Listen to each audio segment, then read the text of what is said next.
Welcome to today's Fireside Chat with Jesse. I am joined today by Candace Reinhart, SVP of Operations and Syndications for CoreTech Leasing. Thanks for joining me, Candace. Thanks for having me, Jesse. It's awesome to be here. I am glad I got through that, like without making any mistakes. No, I'm not gonna lie. It's impressive to see your business card too. You can get all that on one line. I think it's an acronym race, right? Everybody wants to have all the acronyms.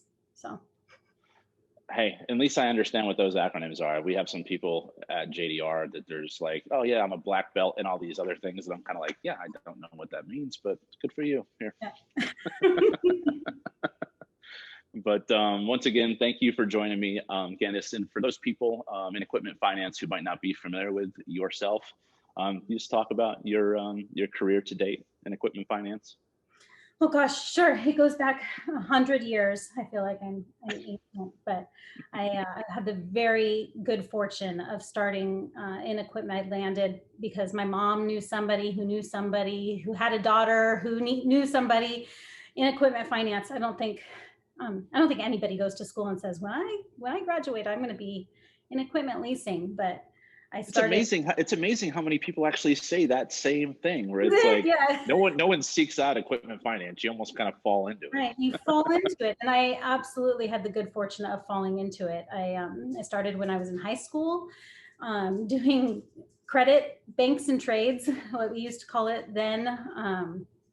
It was, you call the bank and find out what the balances are, and you run people's credit bureaus, and with a fantastic company who recognized that I had bosses and mentors, leaders who recognized that I just wanted to gobble up information, gobble up knowledge. So I sat in all of the seats along the way ever since then, and where I found myself is here at CoreTech, and doing operations and syndication and gosh, it's a little bit of everything what we do. It's constantly shuffling hats, and specifically my role, shuffling hats. But it's pretty fun because I feel like I have empathy for all of the seats along the way. I understand the pain points, and I just want to help everybody do the best that they can. So well, and that's what people look for in a leader, right? I mean, all I really ask of people is never ask people what you're not willing to do yourself. And like you just said, you wore all those hats. So yeah, it's definitely definitely appreciated for sure. So let's talk CoreTech, if you don't mind. Just a little overview of your organization. So CoreTech, middle market independent lessor, and gosh, CoreTech started because Scott McFetters, our president, had a mission of spreading knowledge and really being a solution finder, solution seeker for his customers, wanting to be able to sleep at night in this industry, doing the right thing for the right people, making sure to find a win for everybody. And of course, making it profitable. It's a business at the same time. So he found his start with the legal industry and technology finance, and that's our bread and butter. That's what we do day in, day out. But when I started, we had a real big mission of growing, and that's what we've focused on over the last couple of years, is make sure that we find ourselves in whatever niche or market needs our attention, whatever solutions we can provide. That's what we're here to do. So. And where are you guys based? I know where you're based. Newport Beach, California is where our offices are. We're still, in pandemic. We've got, and look at that. I'm gonna have to ask this question again because my dog, see him back there? Oh no, it's okay. I saw him a little bit ago. It's perfectly fine. I mean, I'm gonna have a cat fly by here somewhat soon, so don't worry about it. He's kicking the door because he wants outside. That's the problem. So he's kicking the door. You can feel free. I mean, it's okay. We work from home now. This is acceptable.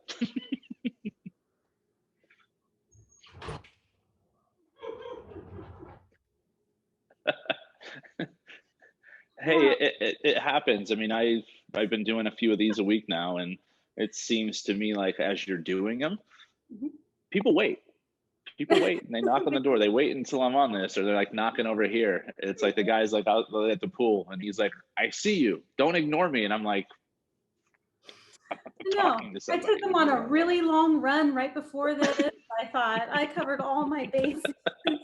What Hey, a jerk. it happens. My husky's around here somewhere and he'll get bored because they have an attention span of a gnat. So That's funny. So I think I will let you ask that one again and we'll decide. yeah, no, it's fine. So you guys are headquartered in Newport Beach. Yes, Do you guys have employees throughout the country, or is your base pretty much all in California? we do. We're nationwide, and even more so in pandemic, right? We've we've been we've always had a sales staff that's spread across the country and covering all the markets that we can in their areas. Then they know those areas best. But yeah, we're nationwide, headquarters in Newport, but we've got, in as far as pandemic has been and COVID situation, we've kept our office open for those who have wanted to be there. We've got a couple people who really like to be in the office and they Okay. really want to be there. So that's worked out great because we've been able to be flexible that way. But we transitioned really quickly and everybody went home, and it's been a year now and it's worked Right. really, really well. It's gone fantastic. The team has been so flexible and um, really accountable to working hard. We've got a fantastic group of people. So was there a lot of disruption in regards to shifting from an office environment to at home? It would be such a great story to tell if there was all kinds of drama, but no, there wasn't. I know, right? There really wasn't. We had the ability to be remote, and we just sent everybody home, and they went home. I think maybe the hardest challenge that we came across was everybody was used to having two monitors, and we made sure that they all had two monitors at home. It wasn't rocket science. And I've said this to a few people through COVID time, that I think there's a lot of blessings in disguise that have come from this. It's something that we don't Right. hear often. Thanks, COVID, right? No, nobody says that. But but we have gotten to know each other on a more human level. Things like my Yeah. dog, going in and out, or people's kids, and even just the conversations with vendors or third parties or customers that would have traditionally been over the phone or by email, we're now doing face to face very naturally, and we Yeah. get a deeper connection and build those relationships much stronger. I mean, the only thing I can thank for that is COVID, right? So No, I mean it's true. You can't, unfortunately, you can't go see every customer all the time. right. And to your point right there, I mean, it took a little bit for me to turn on my camera because it's just like, oh, come on, Yeah, I don't yeah, want to do this. Like, yeah. Did I for get dressed all the way today? right, where it's like, I mean, I look fine from the waist up, but whatever, Well, anything. great. But you sit there and it's just, you kind of play with it a little bit, and it's like, okay, are they going to turn on their camera? Okay, if they're not turning on their camera, I'm not going to turn on my camera. Mhm. And now it's just, I'm just so used to my camera always being on. It's like, hey, this is what you get. Okay, that's Yeah, it. Like, exactly. Right? It's good. And in fact, I think the team, the team would as they watch this back someday when it's posted, they will be laughing at me because I always have my camera on. It doesn't matter if my hair is a mess. It doesn't matter if I haven't fully drank my coffee, my eyes aren't. I always have my camera on because I don't, if you were willing to come up to my desk or to my office and say, hey, I've got a question, then I'm going to answer that. And there yeah, it is. no, no, that. Hey, it's okay. It's okay.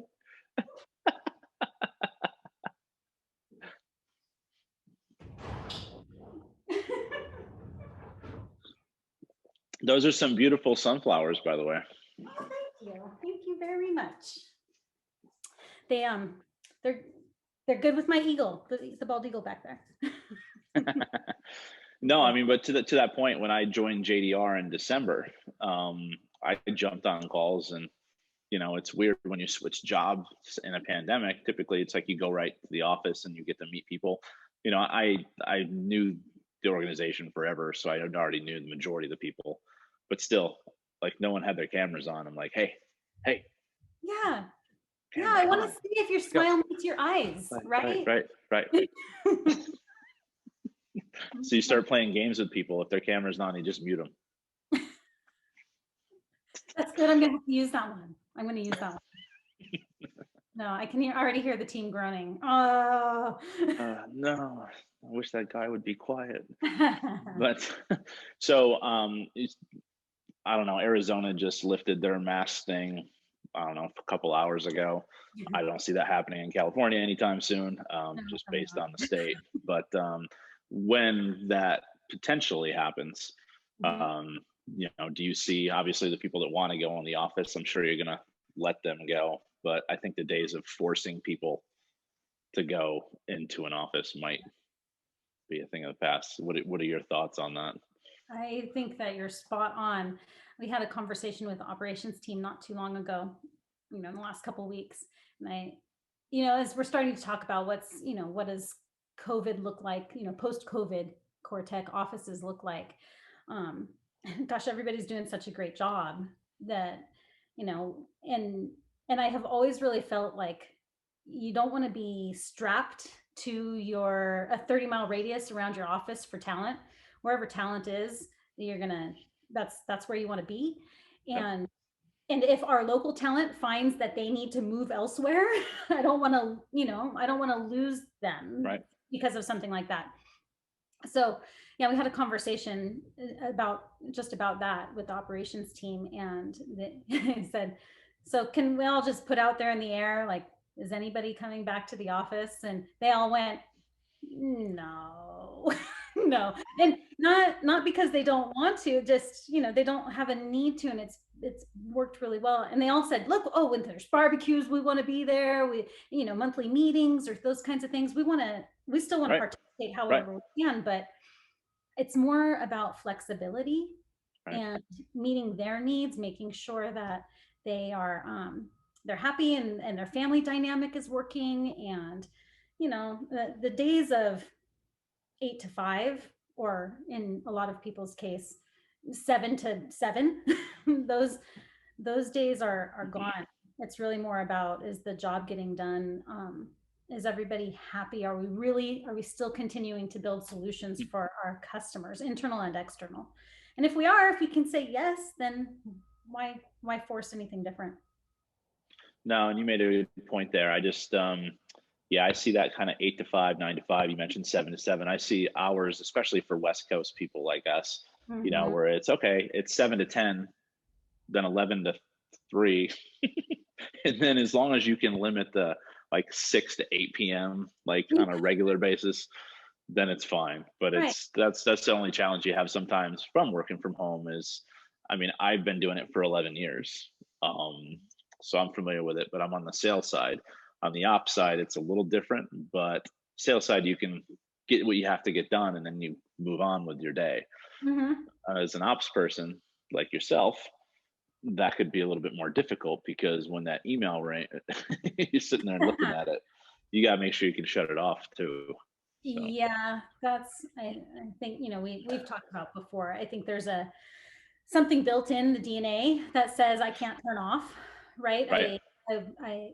I don't like the little red icon of the notifications on my, that it speaks to my OCD. I don't like it. I don't want it there, which means I have to respond. But that's a me problem, right? Yeah. That's not and not everybody is like that. At the same time, like, so if somebody has to go get their kid from school, or has to, and so they've adjusted and shifted so that they are available at different times. It's a balancing act, right? Because you don't want people to burn out, and that's the downside, is people feel like they might. You just have to be cognizant of that. And hopefully you've got you're not working smart, but working honest. I think that's kind of a mantra I like to instill or repeat as often to myself as possible. But honest with our customers, but honest with each other internally too. If somebody is like, oh gosh, I'm underwater, hopefully they feel safe enough to speak up and say that, so that you can help them. That's what it's all about. And what I found that worked for me is like last night I was working till midnight, but hey, it's like if you have to work late, that's what a glass of wine's for, right? I mean, you know, That's when you get to be more creative, right? exactly. That's where I do all the marketing stuff. Where it's like, God, I wrote that. Why? That's fantastic. And then you read it the next morning, you're like, that's not that good, dude. Some fantastic nuggets come out of that glass of wine marketing, though. I gotta say. So I am going to shift to this. Oh yes. So congratulations on this. And I want to talk about, what this designation means to you, Candace. Oh gosh, it's so overwhelming. Oh, in such a positive way, overwhelming. The women in that group of 50, I'm lucky enough to call some of them good friends, confidants, collaborators, and just to be included among them is it's overwhelming. It's really overwhelming, and I just feel so blessed that I could be included in that group, and and Scott's words and the article, the whole thing, it just um, yeah, the overwhelming is the only thing that I can come up with. It's just, No, that's fair, and it's obviously a testament to your work ethic, right? So yeah, I think I when oh gosh, after about 20 years in this industry, I learned about CLFP, and I thought, I really want that seal of approval for myself. It wasn't driven by anything else. It was like, I want to have the stamp that says you did this. And right.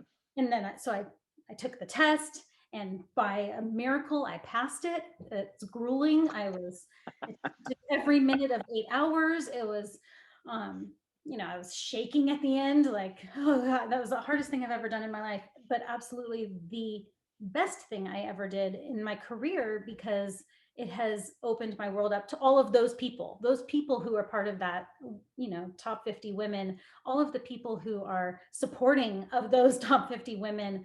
Right. It's been fantastic. So I think I owe it to CLFP to in a big way. They gave you a good assist, and that's a good plug for Reed, obviously. I mean, she sits there and she's like, so when are you going to take the test? And I'm like, I'm just a dumb sales guy. You don't want me to like that designation behind me. But it is also one of those things where it's like, God, what if I put this effort in and then I don't succeed? I told myself that. I said, if I fail this test after 20 years of doing this business, I'm gonna have to find another job. But not because Well, anybody said that. but that's the thing, though. I mean, but if I fail, they'll be like, yeah, it makes sense. No, So, no, stop it. I think that, I mean, the reality is nobody goes to school and says they want to be in equipment leasing. The same thing right. is true of leaving equipment leasing. So it doesn't matter if you tried your best. Anybody tries their best and doesn't pass, that means that they have something to shoot for the next time they take it. And you can't get out of leasing. I think Reed says it best, right? Doesn't she call it the mafia? It's Yeah, right? basically, yeah, right. It's like a big warm bear hug that you just can't. I mean, I have no interest. I mean, I've been in it for 16 years, and I mean, I, value our friendship. I value friendship with all the people in the industry, and it's like, why would I want to go somewhere else when now I can say, not being around people for a year, I mean, I'm ready to get back to conferences and everything else. But that's one of those things where these are nice because you can actually be with someone, but not, Mm-hmm. Yeah, exactly. I think that I was thinking about this. I think you should call your series Fireplaces Across the Industry, because that's one thing that I mean, I'm in my living room, obviously, with my wood burning stove back there. I like that. But I've loved watching everybody's different fireplaces. I think it's good. It is relatively entertaining. And then like Darren Lacey was one of the first, or Lacey, sorry, Darren, was one of the first people we did this with. And he showed up and he had this raging fireplace in his conference room at Oakmont. And I'm like, dude, like you're killing me. Like you're killing me. And then you get Reed, Laverne, they actually sat in front of their fireplace. I'm like, nice. Oh, that was good. Yeah, I like it. I think it's, it's not quite as nice as being at a conference. We all, I think, love those for a variety of reasons, but this is a very close second. Well, thank you, Candace. So a little fun fact about yourself, if you don't mind. Ooh, I'll say this one because I put it in when we had a trivia with the team on one of our company meetings. I have lived in 32 different houses, and while my dad was 32. It's a lot of houses. So one house per year. I adore you. I adore you. Close, very close. But my dad was in the Air Force, and that's not the reason we moved. You hear about military brats moving all over and about, but for whatever reason, he was always stationed at the same place. I've lived in a lot of different houses, and I think interesting. what I love about that is that no place, no place is really the place, but every single place is home. Always in California though, so you won't find me moving out of state anytime soon. It's interesting. So no IKEA furniture because you can't move with that because it breaks after. No, those little dowels and stuff, they don't do that. No, you'd be like, oh, I should take this. Nah, throw it away. It's terrible. I guess that makes sure you don't really clutter too much because, interesting. Yeah, I am I mean, you wouldn't know it from my knickknacks behind me, but How long have you been in that house? 2 years. 2 years. Right, so it should be about time to move, right?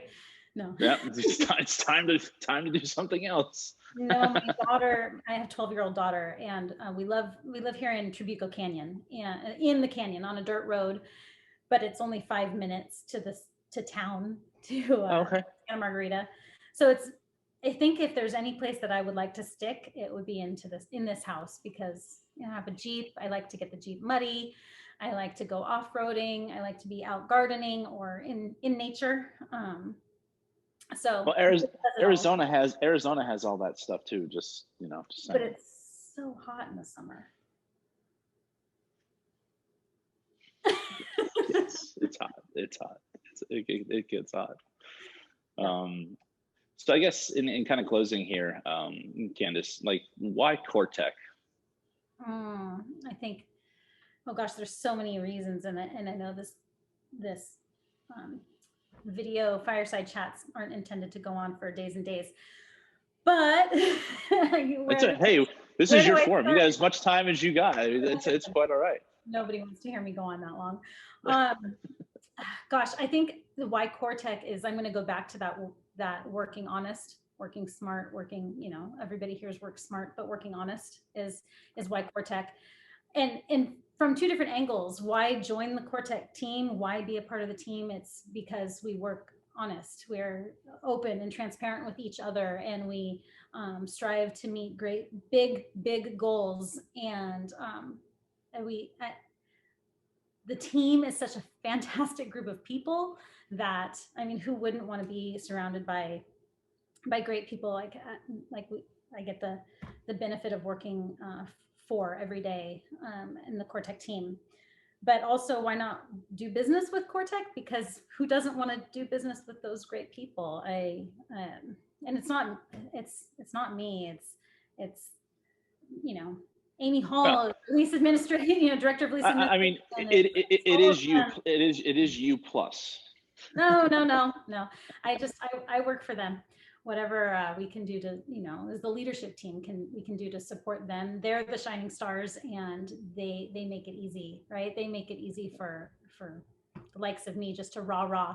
That's my job. I'm here to cheerlead for them and help however I can. But that's, I think, why our customers keep coming back, because they come back over and over again, and we've been able to expand our client base because they know that they've got a team of people who really have their best interests at heart, and truly are solution seekers. We're here to find out what the problem is and do whatever it is we can to solve it. That's it. I mean, it's not rocket science. It's just equipment leasing.